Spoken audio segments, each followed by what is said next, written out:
స్థానిక సంస్థల ఎన్నికల్లో గ్రామ పంచాయతీ ఎన్నికలు గాని మున్సిపల్ ఎన్నికలు గాని కార్పొరేషన్ ఎన్నికల్లో భారతీయ జనతా పార్టీ అభ్యర్థులుగా గెలిచినటువంటి ఆ అమ్మవారి ఆ స్వామివారి ఆశీర్వాదంతో గెలిచినటువంటి ప్రజల ఆశీర్వాదంతో గెలిచినటువంటి మా గౌరవ ప్రజాప్రతినిధులందరూ కూడా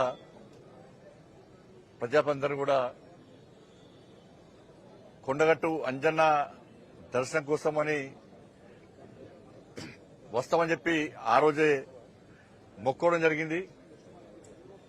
ఆ తల్లి దయతోని ఆ స్వామివారి ఆశీర్వాదంతో ప్రజల ఆశీర్వాదంతో కార్యకర్తల కృషితోని అనేక మంది గతంలో ఎన్నడూ లేని విధంగా అనేక మంది ప్రజాప్రతినిధులు వాళ్ళ విజయం సాధించడం జరిగింది. వార్డు మెంబర్లు గాని ఉప సర్పంచ్లు గాని సర్పంచ్లు గాని కౌన్సిలర్లు గాని కార్పొరేటర్లు గాని మేయర్ గారు గాని డిప్యూటీ మేయర్ గారు గాని అందరూ గెలిచినటువంటి ఈ శుభ సందర్భంలో ఆ మొక్కు తీర్చుకోవడానికి ఈరోజు కరీంనగర్లోని నేను నమ్ముకున్న నన్ను ముందు నడిపే ఆ తల్లి దయతో ముందు నడిచేటువంటి నా తల్లి మహాశక్తి అమ్మవారి యొక్క సన్నిధానం నుంచి చాలా శక్తివంతమైన దేవాలయం, కోరిన కోరికలు తీర్చేటువంటి సన్నిధానం అటువంటి కొండగట్టు అంజన్న స్వామి దేవాలయం వరకు కూడా ఈ పాదయాత్ర నిర్వహించాలని చెప్పి నిర్ణయించుకున్న సందర్భంలో ఈరోజు ఆ యాత్రను ప్రారంభిస్తున్నాం. ఇది రాజకీయాలతో ముడిపడినటువంటి యాత్ర కాదు. ఇది ఒక మొక్కును తీసుకోవడానికి తీసుకున్నటువంటి యాత్ర. ఒక మంచి ఆలోచనతోని ఒక సంకల్పం తీసుకున్నాం. సమాజ సేవ చేయాలి, దేశ సేవ చేయాలి, ధర్మరక్షణ చేయాలని చెప్పి ఒక సంకల్పం తీసుకుని స్వామివారి కరుణా కటాక్షలతో ఎన్నికల్లో పోటీ చేసినాం. ఇలా వారి దయతో ఇలా విజయం సాధించినాం కాబట్టి ఆ మొక్కు తీసుకోవాల్సిన అవసరం ఉంది కాబట్టి ఈరోజు అంజన్న యాత్ర కోసం పోతున్నాం. ఇవాళ గతంలో కూడా పార్లమెంట్ సభ్యునిగా మొదటిసారి గెలిచినప్పుడు కూడా నేను యాత్ర చేయడం జరిగింది. కాబట్టి ఈ యాత్రను విజయవంతం చేయడానికి ఇలా వేలాదిగా కార్యకర్తలు తరలి వస్తున్నారు. ఇవాళ కొత్తపల్లి, రేకుర్తి, పూడూరు, కురిక్యాల, వెదుర, గంగాధర అంతా కూడా మలయాళ అంతా కూడా వారు ఆ ప్రాంతాల నుంచి వాళ్ళు యాడ్ అవుతా ఉంటారు. వాళ్ళు ఎవరికి రావద్దని చెప్పినాం. బట్ 10th ఎగ్జామ్స్ కూడా ఉన్నాయి. నిన్న మీడియా కూడా ఇవ్వడం జరిగింది. 10th ఎగ్జామ్స్ పిల్లలు కూడా ఏ ఇబ్బంది కాకుండా ఉండాలని ఆశతో క్రమశిక్షణతో మీడియా, పోలీస్ అధికారుల యొక్క సహకారంతో ఈరోజు ఈ యాత్రను ప్రారంభిస్తున్నాం. మరి మీరందరూ కూడా సహకరించాలని చెప్పి మీ అందరికీ కూడా విజ్ఞప్తి చేస్తూ అంజన్న స్వామి ఆశీర్వాదంతో మా తల్లి మహాశక్తి అమ్మవారి ఆశీర్వాదంతో మోడీ గారు ఇచ్చినటువంటి స్ఫూర్తి, నితిన్ నబీన్ గారి యొక్క ఆదేశము, రాష్ట్రంలో రామచంద్ర గారి యొక్క నేతృత్వము ఇవన్నీ ఈరోజు ఈ విజయ పరంపర కొనసాగిస్తున్నాం. రాబోయే రోజుల్లో కూడా ఆ తండ్రి ఆశీర్వాదం అందరి మీద ఉండాలని చెప్పి మనస్ఫూర్తిగా కోరుకుంటూ ఈ యాత్రకు మీరు సహకరించాల్సిందిగా కోరుతా ఉన్నాం.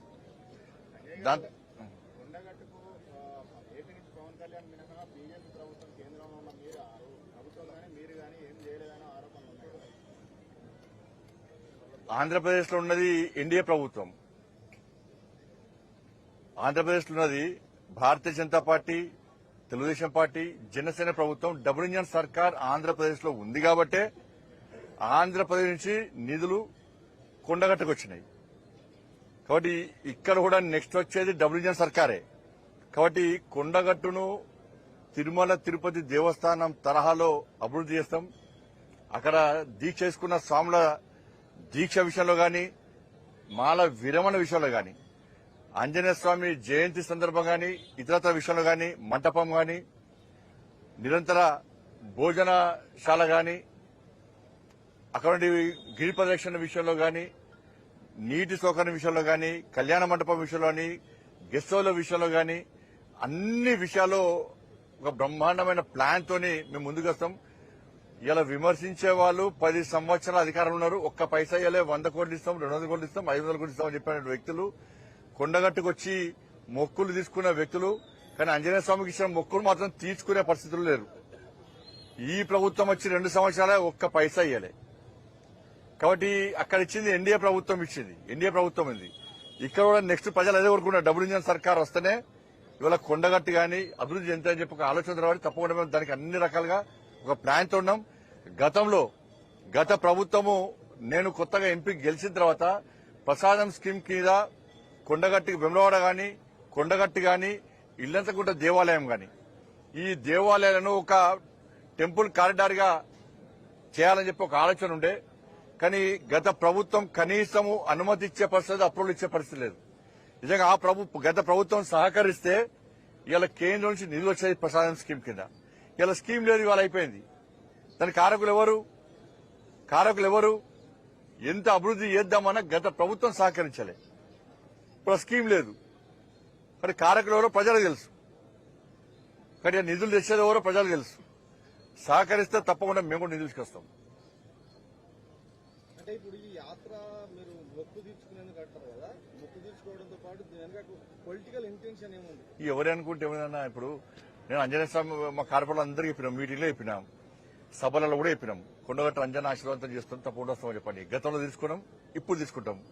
ఎవరైనా రాజకీయ కోణంతో చూస్తే వాళ్ళ కర్మ ఏం చేస్తామని దానికి ఏం చేయలేము మనం.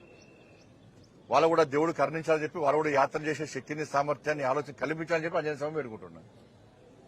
ధన్యవాదాలు. దాంతోపాటు కాంగ్రెస్ పార్టీ మొన్న జరిగినటువంటి కవంపల్లి సత్యనారాయణ గారికి ఎస్సీసీఎల్ రాష్ట్ర అధ్యక్షునిగా నియమితులందుకు వారికి మా తరఫున హృదయపూర్వక శుభాకాంక్షలు. దురదృష్టం ఏంటంటే నాకు గాంధీ భవన్ లో నిర్వహించిన సభలో తుంగతుర్తి ఎమ్మెల్యే ఆయన ఎంత మూర్ఖుడంటే, ఎంత ఫాల్తు మాటలు మాట్లాడినంటే, ఈ భాష మాట్లాడుతున్నంటే అర్థం చేసుకోండి. వాళ్ళ రాష్ట్ర ముఖ్యమంత్రి కాంగ్రెస్ అంటే ముస్లిం, ముస్లిం అంటే కాంగ్రెస్. ఎస్, ఇలా యథా రాజా తదా ప్రజ. ఇలా ముఖ్యమంత్రి బాటలు నడుస్తున్నట్టున్నారు కాంగ్రెస్ పార్టీ నాయకులు. ఇలా ఎంఐఎం పార్టీ నాయకులు గట్టేసిరు. ఇలా ఎన్టీఆర్ గార్డు కూల్చేస్తాం, పీవీ గార్డు కూల్చేస్తామంటే ఇలా ఎంఐఎం పార్టీని బీఆర్ఎస్ పార్టీకి బొందబెట్టిన విషయాన్ని గుర్తుంచుకోవాలి. 15 నిమిషాలు సమయం ఇస్తే నరికి చంపుతానే ఎంఐఎం పార్టీని మొత్తం ఎక్కడ కూడా భూస్థాపన చేసిన విషయాన్ని గుర్తుంచుకోవాలి. రెడ్డి అయినా రావైనా ఎవ్వలైనా కూడా మా కాళ్ల కిందకి వచ్చి పడుండాల్సిందే అని చెప్పి ఎంఐఎం పార్టీ అంటే కూడా సిగ్గు లేకుండా, పౌరుషం లేకుండా, రేషం లేకుండా, రోషం లేకుండా వాళ్ళ మోచేతి నీళ్లు దాగే కాంగ్రెస్ బీఆర్ఎస్ పార్టీ నాయకులారా, మీ నాయకుల వ్యవహారశాలి ఫస్ట్ మార్చుకోండి. ఫస్ట్ అంత వేదిక మీద అర్చకులను పిలిపించి, బ్రాహ్మణత్వం పిలిపించి వాళ్ళు స్పష్టంగా ఆశీర్వాదం ఇస్తుంటే ఇలా హిందూ ధర్మం గొప్పతనం, సర్వే జన సుఖినోభవంతు అని చెప్పి ప్రతి వ్యక్తి, ప్రతి ప్రాణి సుఖ సంతోషాలతో ఉండాలని కోరుకునే ధర్మమే నా హిందూ ధర్మం. గాడ్ బ్లెస్ యూ కాదు, సర్వే జన సుఖినోభవంతు. ఇది నా హిందూ ధర్మం యొక్క గొప్పతనం. కానీ ఆ మూర్ఖుడికి ఏం రాదే, బ్రాహ్మణోత్తంలో ఆశీర్వాదం తెలియదే. అక్కడ వేదికమైన నాయకులకు సిగ్గుండాలి కొంచెం. పోయి నీ భార్య పిల్లలు అడుగుర్రి. అడా నిన్న వేదికమైన మహేష్ కుమార్ గౌడ్ గారు మీతో పాటు మీ నాయకులు పోయి మీ తుంగతుర్తి ఎమ్మెల్యే బ్రాహ్మణోత్తల మీద, హిందూ ధర్మం మీద మాట్లాడిన మాటలు తీసుకుపోయి మీ భార్య పిల్లల మీద నిలబెట్టి ఆయన మాట్లాడేది కరెక్టేనా? ఎంత ఆహ్లాదం పొందిరు వేదికమైన నాయకులు. అబ్బా, చప్పలు కొడుతున్నారు, నిజంగా చప్పలు కొడుతున్నారు, కేరింతలు కొడుతున్నారు కాంగ్రెస్ పార్టీ నాయకులు. హిందూ ధర్మాన్ని ఏలన చేస్తే, బ్రాహ్మణోత్తముల యొక్క ఆశీర్వాదాన్ని ఏలన చేస్తే, బూతులు మాట్లాడితే కాంగ్రెస్ పార్టీ వేదికమైన నాయకులు చప్పలు కొడుతున్నారు. ఆనందం, రాక్షసానందం పొందుతున్నారు. హిందూ సమాజం చూడాలి ఇవాళ, దాన్ని హిందూ సమాజం గుర్తించాలి ఇవాళ.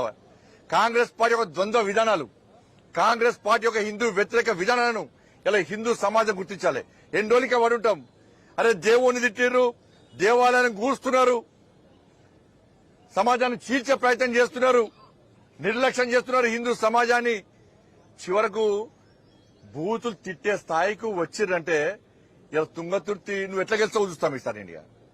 నువ్వేదో అంటున్నావు కదా, నువ్వు ఎస్సీవా బీసీవా? ఫస్ట్ చెప్పు, నువ్వు ఎస్సీవా బీసీవా? దేవుడు ఒక్కడే. నేను అంటున్నా, దేవుడు ఒక్కడే. నిజమైన క్రిస్టియన్స్ ఎవ్వరు కూడా ఈ భాష మాట్లాడరు. నిజమైన క్రిస్టియన్స్ మొదటి నుంచి క్రైస్తవంలో ఉన్నటువంటి ఎవ్వరు కూడా ఈ భాష మాట్లాడరు. ఇలా నువ్వేం చేసినావు తుంగతుర్తి ఎమ్మెల్యే? నువ్వు ఈ దేవుని మోసం చేసి ఆ దేవుని దగ్గరికి పోయినావు. నువ్వు నీకు జన్మనిచ్చినటువంటి దేవుణ్ణి మోసం చేసి ఆ దేవుని దగ్గరికి పోయినావు. ఆ దేవుడు ఎప్పుడు శిక్షిస్తాను నేను? అరే, ఆ దేవుని మోసం చేసి నాకచ్చింది మూర్ఖుడు, ద్రోహి. దేవుళ్ళ మోసం చేసే ద్రోహి అని చెప్పి నీకు శిక్షించడం స్టార్ట్ చేశారు. నీ పతనం తప్పదు, రాసి పెట్టుకో. నీ క్షమాపణ చెప్పాలని అవసరం హిందూ సమాజానికి అవసరం లేదు. ముఖ్యమంత్రి క్షమాపణ చెప్పాలి ఫస్ట్. ముఖ్యమంత్రి ఏమాత్రం నువ్వు ధర్మాన్ని నమ్ముకుంటే, నువ్వు హిందువు అయితే, ఆ వేదిక ఉన్న నాయకులు హిందువులు అయితే మీరు క్షమాపణ చెప్పండి. ఆయన వెంటనే పార్టీని సస్పెండ్ చేస్తారా, ఏం చేస్తారో ఆయన మీద వెంటనే క్రిమినల్ కేసులు పెట్టాల్సిందిగా ఇలా మత విద్వేషాలు రగిలించే ప్రయత్నం తుంగతుర్తి ఎమ్మెల్యే చేసిండు. ఆయన మీద వెంటనే క్రిమినల్ కేసులు పెట్టాలి. ఆయన శాశ్వతంగా ఎన్నికల పోటీ ఇవ్వకుండా ప్రభుత్వం ఏం చేస్తుందో చర్యలు తీసుకోవాలి. తుంగతుర్తిలో నీ పతనం స్టార్ట్ అయింది బిడ్డ. నీ సంగతి ఏదో చూస్తాం. ఇవాళ నా దేవుళ్ళని ధర్మాన్ని కించపరుస్తావా నువ్వు?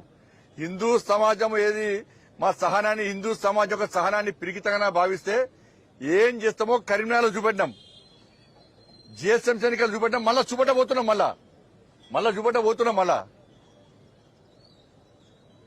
ఇది మంచి పద్ధతి కాదు అన్న విషయాన్ని నేను స్పష్టం చేస్తున్నాను. ధన్యవాదాలు.